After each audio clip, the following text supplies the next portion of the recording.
Clippers have more at stake than Spurs in Sunday's AEDT matchup.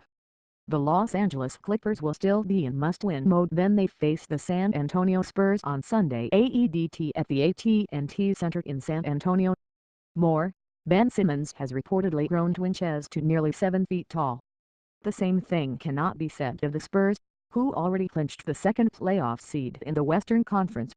They're more interested in getting themselves healthy and in the correct rhythm for the postseason. The Clippers 48-31 are fighting the Utah Jazz for the 4th spot in the West and were a half game behind Utah entering play on Friday.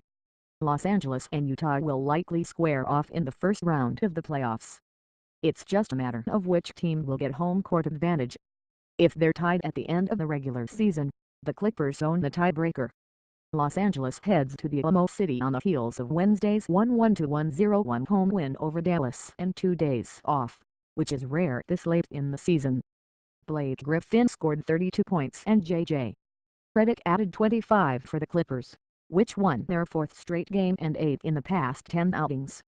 Griffin had one of his best performances of his injury-plagued season, going 11 of 14 from the field, including 2 of 4 from three-point range.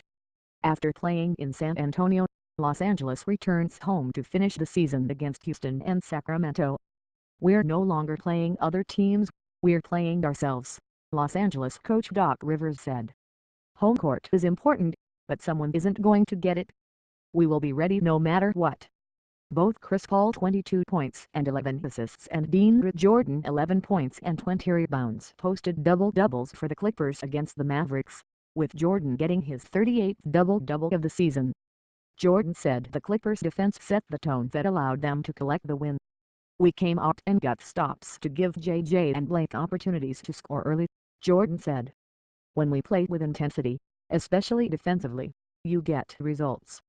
San Antonio returns home after a rollicking 100-89 victory on Saturday in Dallas, in which the Spurs 61-18 won despite sitting out 7 players.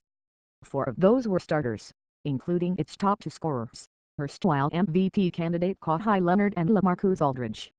Bryn Forbes led San Antonio with a career-high 27 points on 10 of 19 shooting from the field. Davis Bertans scored 19 points and David Lee had 16 points and 12 rebounds. The Spurs had 5 players in double-figure scoring and 3 with at least 10 rebounds. San Antonio trailed 64-50 at the half, but OW scored Dallas 25-8 in the third quarter. 8 of San Antonio's 18 losses this season have come to teams below .500. "It's going to be a long final stretch," Spurs guard Tony Parker said. "You have to stay in rhythm and stay focused and try to keep good habits. You don't want to start playing bad headed into the playoffs." The Spurs have not lost 3 straight games this season, but they will have to play better down the stretch to keep that mark intact. Saturday's game is their home finale in the regular season. After facing the Clippers, San Antonio plays at Portland on Monday and at Utah on Wednesday. "We are going to be playing some teams that are playing for seeding, so I think those teams are going to approach those games as a playoff game," Spurs forward/center Pau Gasol said. "We have to utilize those opportunities to meet that intensity and approach it the same way.